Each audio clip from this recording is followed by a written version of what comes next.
Yes, it's Sports HQ NBA analyst John Gonzalez and Noah Bono. And guys, Knicks are now potentially one win away from the NBA Finals. They have dominated this series with ball movement, physical defense, just selfless basketball. So Noah, what stood out to you? Just the connection between this group and the fact that Cleveland, quite frankly, has just looked uninspired. I mean, quitting borderline at the end of the game, throwing in the towel.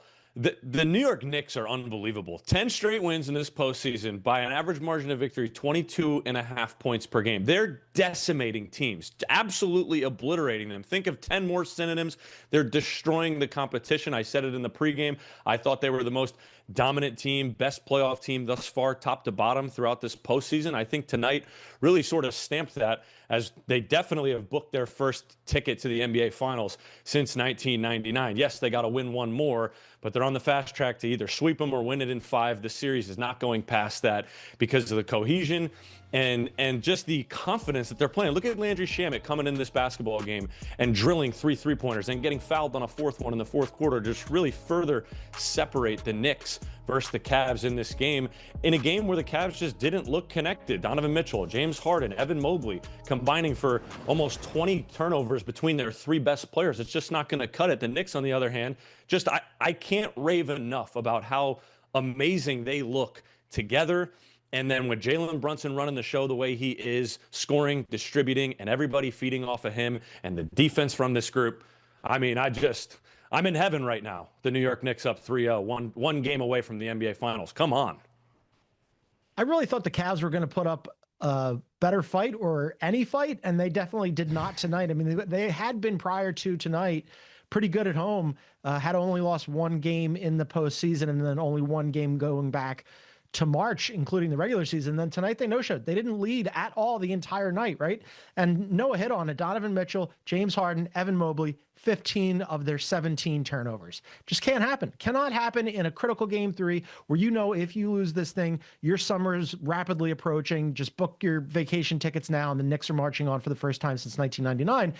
But aside from the fact that the Cavs could not shoot well, 29% from deep, that's the 2nd straight game that they haven't shot well from beyond the arc, and then missed 7 free throws tonight, shot 63% from the floor, inexcusable. They missed 10 in game 2. So they've been bad the last couple of games, basically since blowing that 4th quarter lead in game 1. They've been nowhere to be found. But this is really, as Noah mentioned, about how well the Knicks are playing. You don't win 10 in a row in the playoffs if you're not really cruising, and they are right now. They're 5-1 on the road. They've got the best defense out of any team in the postseason. All 5 of their starters are in double figures tonight. They beat them so many different ways. Jalen Brunson was good. Karl-Anthony Towns was good.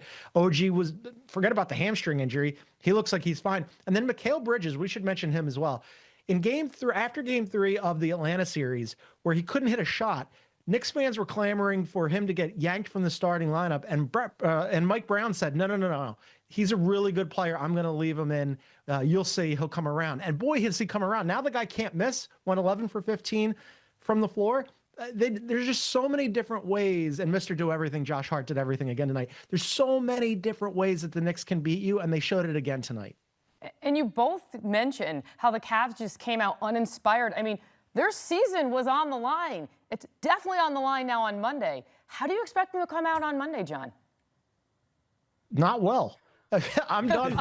I thought that the Cavs were going to put up a fight again, and they just haven't. I think there's some obvious psychological hangover from the 22-point collapse in game 1, where you have that game on the Knicks floor where you're thinking, okay, they're in rhythm. They won the Pistons series in game 7. They had won the game 7 against the Raptors. They were battle tested. And then the Knicks came back, and then, you know, since then, the Cavs have been nowhere to be found. I mean, Donovan Mitchell tonight, 9 for 20 from the floor, not going to get it done. James Harden, 1 for 7 from deep, not going to get it done. Evan Mobley was mostly fine except for the turnovers, but just really, Noah said it earlier before the pregame, or during the pregame rather, where he said the Knicks are just better everywhere. And he's absolutely right about that. I really thought that the first 4 for the Cavs, Mitchell, Harden, Mobley, and Allen, were going to match up really well with the first four of the Knicks, and they just haven't. They've just been outplayed in every conceivable way. So whether or not they win game 4 or not, this is just an academic exercise for them now. The Knicks are moving on. They're going to be in the finals for the first time since 1999.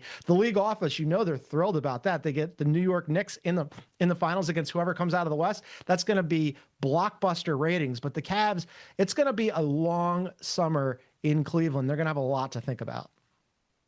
Yeah, there's really no point of even dissecting a game 4.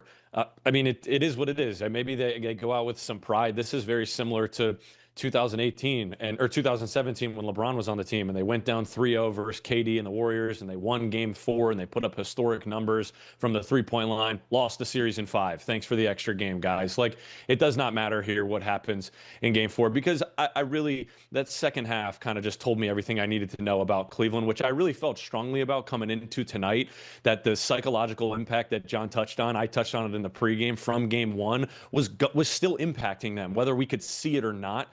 I mean, when you blow a lead like that, 22.7 minutes, and you got a chance to take a 1-0 lead on the road and you don't win it, there's just no way to shake that throughout the course of a series when you're playing a New York Knicks team that poses as many challenges as they pose. And I think the bigger thing is, now that we've gotten through 3 games of this series, you're seeing that no matter what Cleveland tried to do with Jalen Brunson, they don't have an answer for him. They don't have a main guy that you can just throw on him and trust is going to consistently slow him down and take him out of his rhythm. Nothing has worked. 2 bodies in game 2.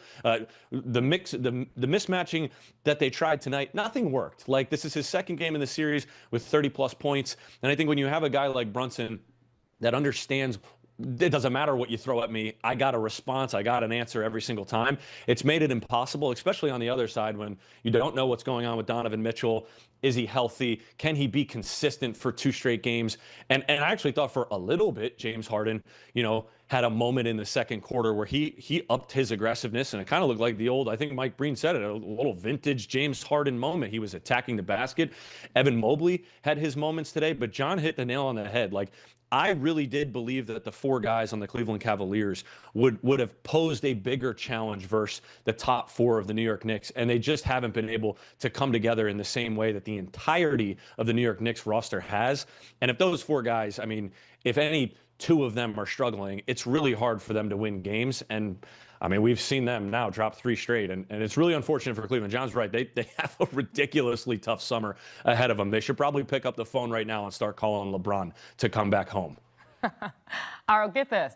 The Knicks are the 10th team ever to win 10 consecutive playoff games. 5 of the previous 9 went on to win it all. Most recently, the 2024 Celtics. Before that, it was the 2017 Warriors. What's your reaction to the elite company this team is joining and what it could mean as we move into June? No? Noah?